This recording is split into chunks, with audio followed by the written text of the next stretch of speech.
We need it. Oxygen. It's why we breathe.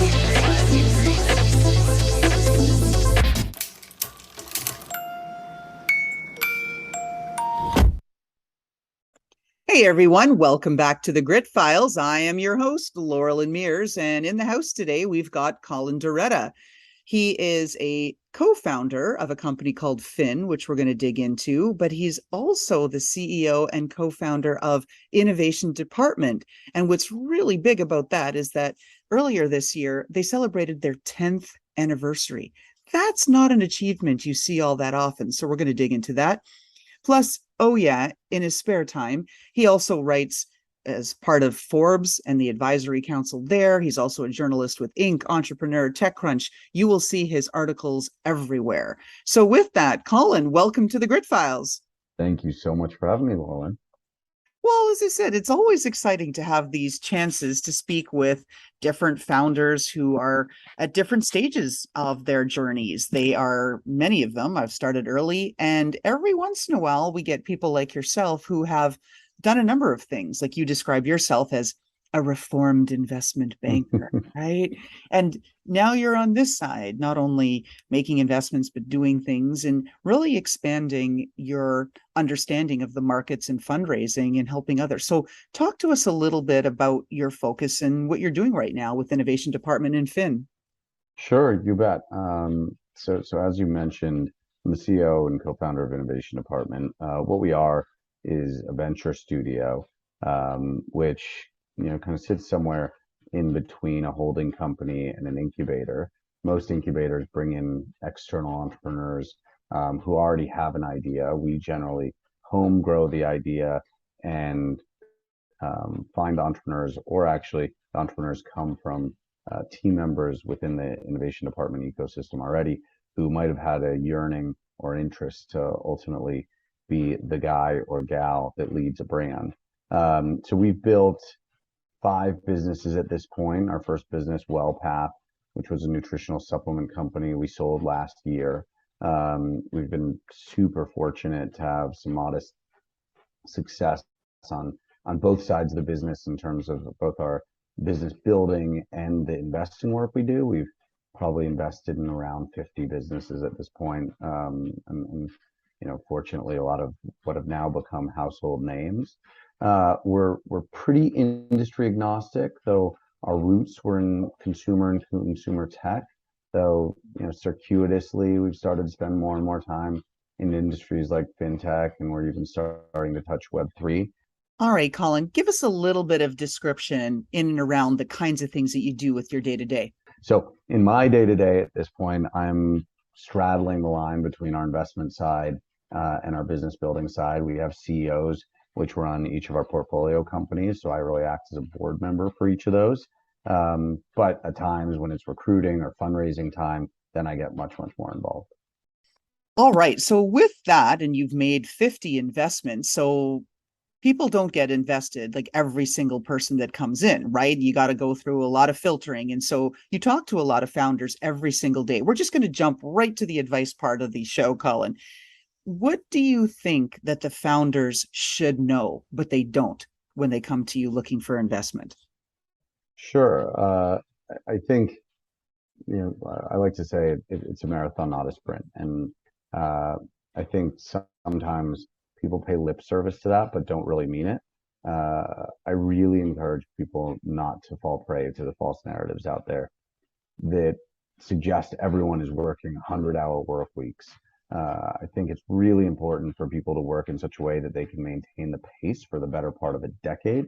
As the data substantiates, that's generally how long it takes to take a business from inception to exit. So all these stories that we hear of someone getting to an exit in 3 years are the exception, not the rule.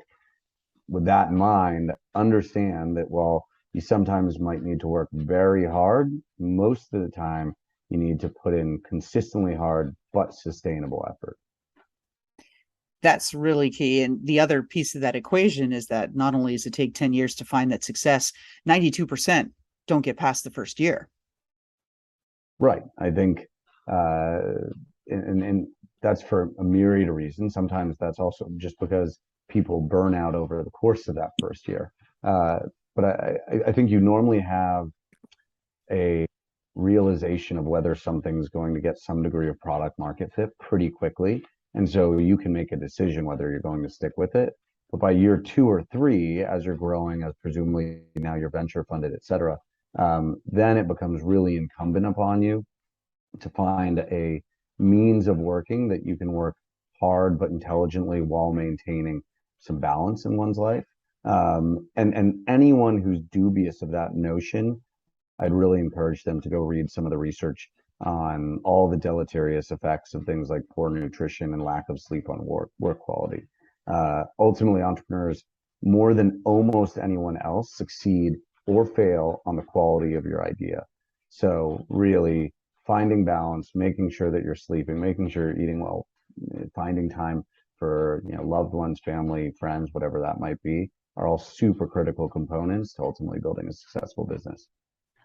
Absolutely. And it's not easy for a lot of people. And so I think we want to have words of encouragement also for our listeners, but it can be done, right? Like it's oxygen mask theory. Help yourself so that you're in a position to be able to do what you want to do what you choose to do, and be able to help others or do whatever else. All right, flipping things around a bit. Now we're going to point things back at you because you have been in business for a while.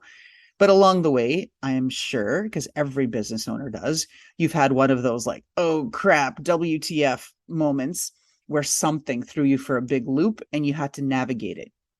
Can you talk to us about something that's happened that comes to mind? Sure. First of all, there's a lot because invariably, success is never a straight line. I think that's another thing that the popular literature on startups does a bit of disservice to. Of it suggests that most of the people who made it big very quickly. I think in practice, you fail, and then you have one thing that ultimately is that last piece of the puzzle that comes together, and suddenly things start working really well. So in my probably 2 years into my experience building my first business, WellPath, I was only a few years out from leaving what was a lucrative career in finance to embark on this entrepreneurial journey. We finally launched to the public, and after what felt like was an avalanche of positive press and all this initial excitement, we suddenly realized no real customers were showing up at our doorstep.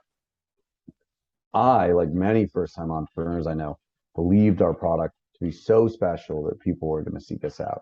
How can't they, right? We built something that's so novel, so compelling.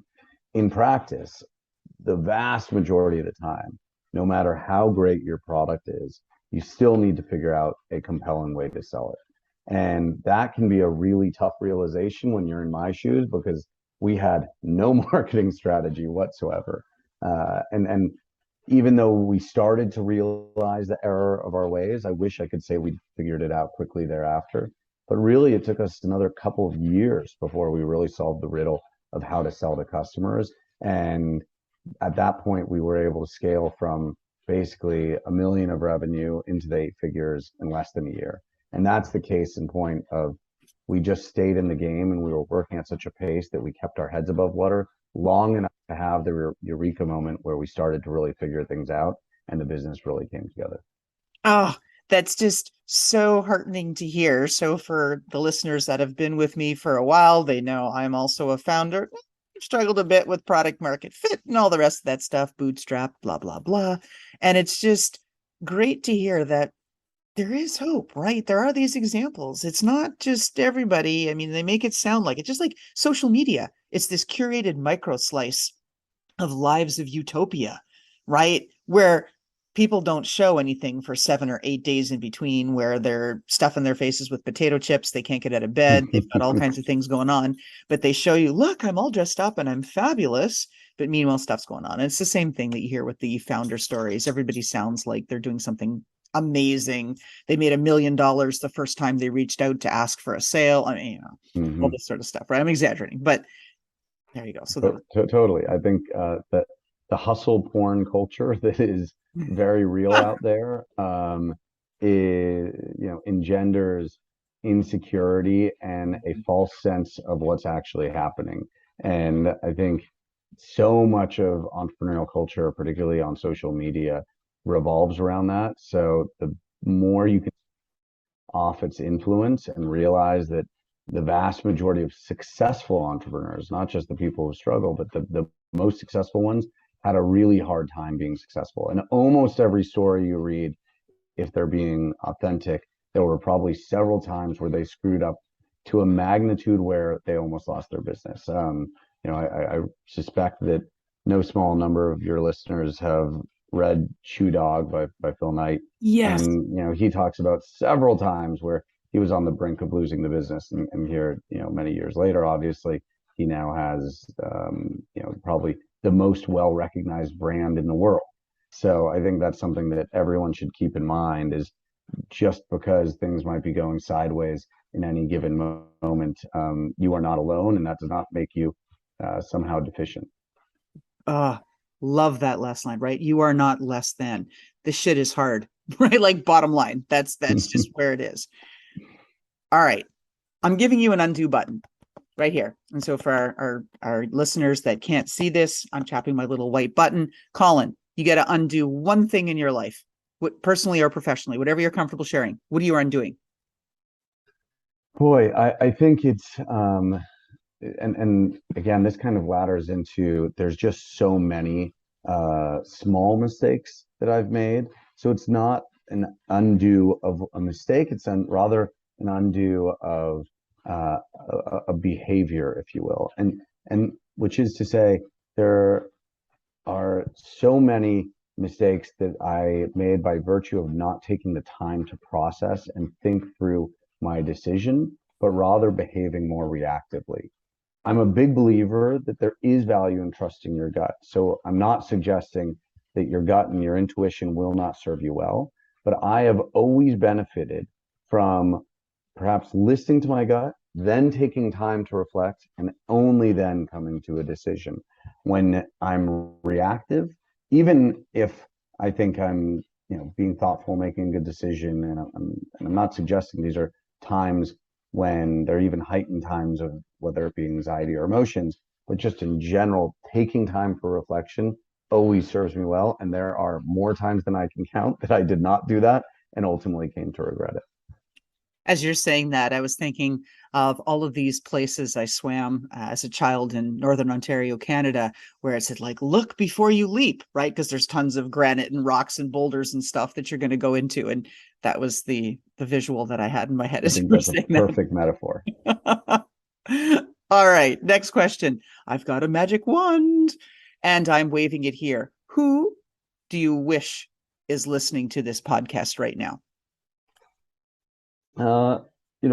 Ultimately, I think personally, anyone who's really struggling in the entrepreneurial grind, I believe there's a predisposition toward that hustle culture that we talked about, where most founders who've had an exit don't really speak about it. The ones who do are generally talking about their giant wins and how hard they worked and how easy it was.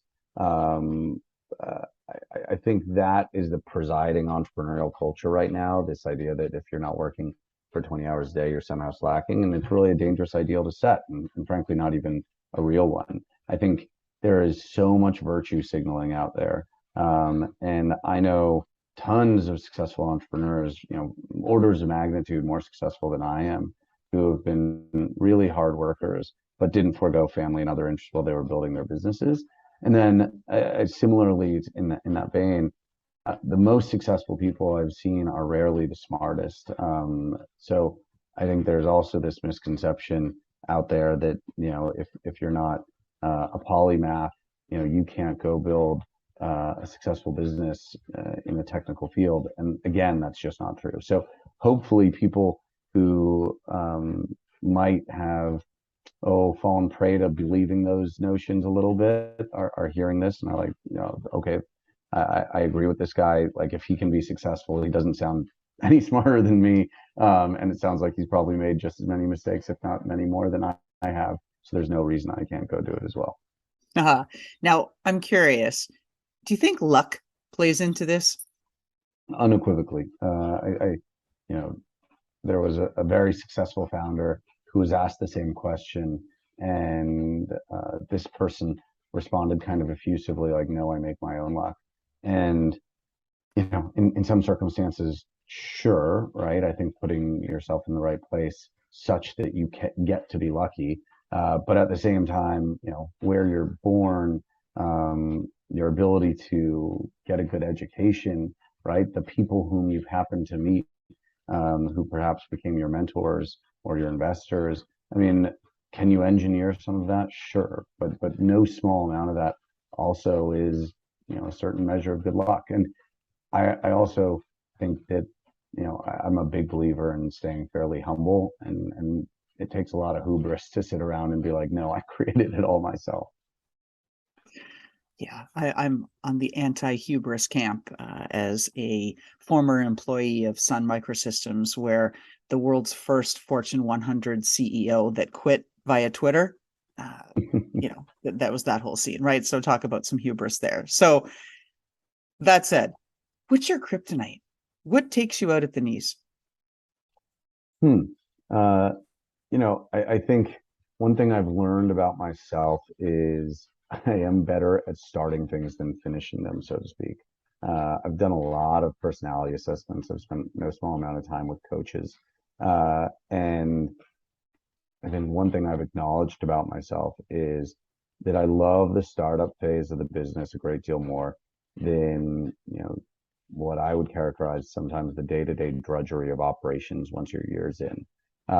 It's part of why I'm spending more of my time investing now. I also enjoy my time being able to drop into, some of our portfolio companies and have a bigger impact when I get the chance.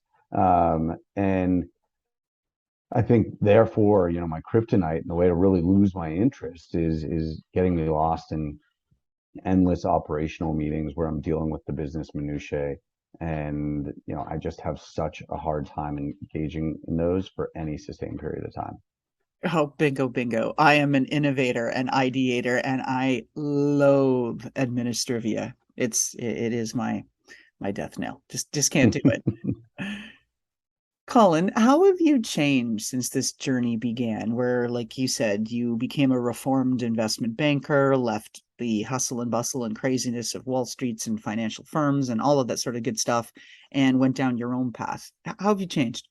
Sure. I've been at this for nearly 10 years, so I like to believe that I've evolved in many ways. Importantly, I've done a lot of self work to become a better leader, a better entrepreneur, and most importantly, a better person.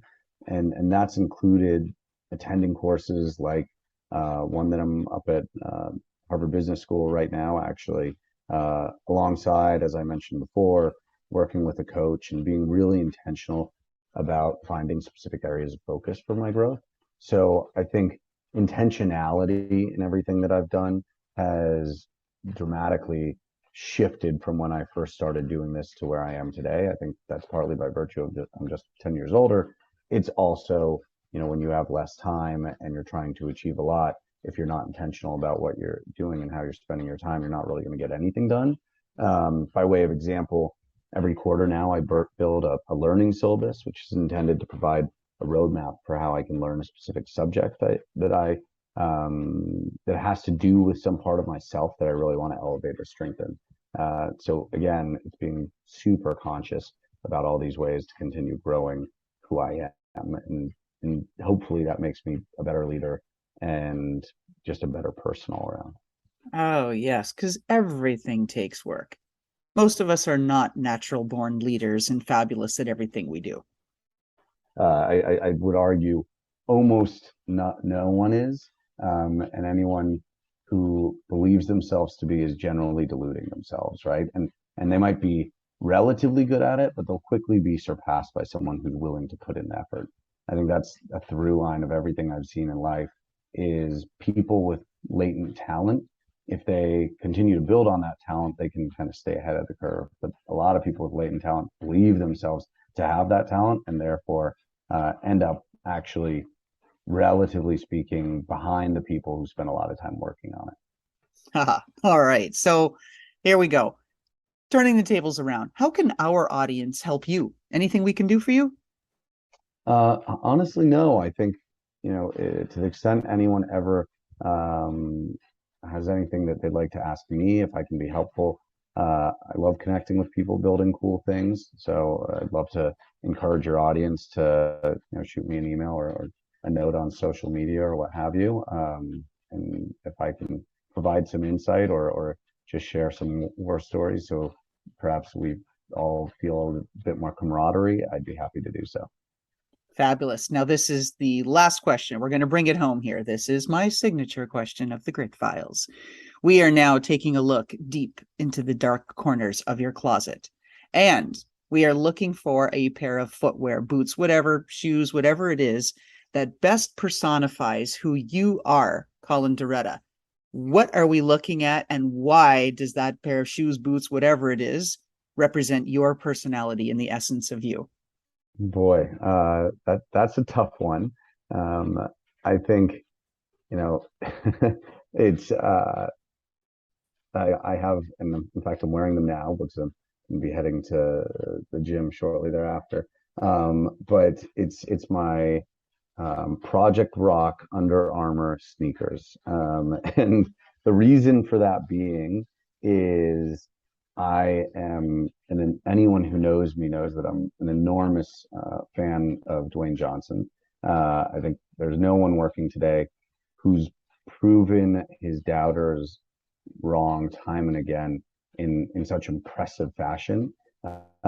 He's probably the definition of a multi-hyphenate. He went from a football player for a national championship team, transitioning to wrestling and becoming the biggest draw that sport's ever seen, subsequently being the highest paid movie star, now flourishing as an entrepreneur who's built a multi-billion-dollar empire. So I just love that this guy stands for someone who at every juncture hears people telling you to stay in your lane, telling you can't do it. And in spite of that, not only does he go do it, but he has maintained a super strict moral compass and treats everyone with utmost dignity and respect. And I like to believe on a much, much, much, much smaller scale that I've tried to emulate much of what he's done, but most importantly, really emulate the commitment to treating people in an ethical way and behaving in such a way that I can look at myself in the mirror every night and be really proud of the person I am. Oh, he is quite the model. I really, really do like him a lot. And he's a girl dad. I'm part of three sisters. There's three daughters. So my dad's a super girl dad. So I'm all for all the girl dads out there. Yeah, I mean, he's the quintessential guy who looks tough and then is a total softie when you actually learn a little bit about him. Yeah, he wears princess dresses when his daughters ask him to go to bed. Exactly. I mean, there, come on. How And could you not like the guy? and duets Moana with pretty great. That's right. He gives away trucks. He does. He's amazing. Just an amazing human. And if you're modeling that, then Colin, sounds like you're an amazing human too. And we're lucky that we've had you on our show today. So with that, this is a wrap of the Grit Files. Again, Colin Darretta, CEO and co-founder of Innovation Department and co-founder of Finn. Thank you so much for being on our show today, and all the best of luck to another 10 years with your business, even though it might mean a little more operational stuff. Thank you, Loralyn. Thank you for having me.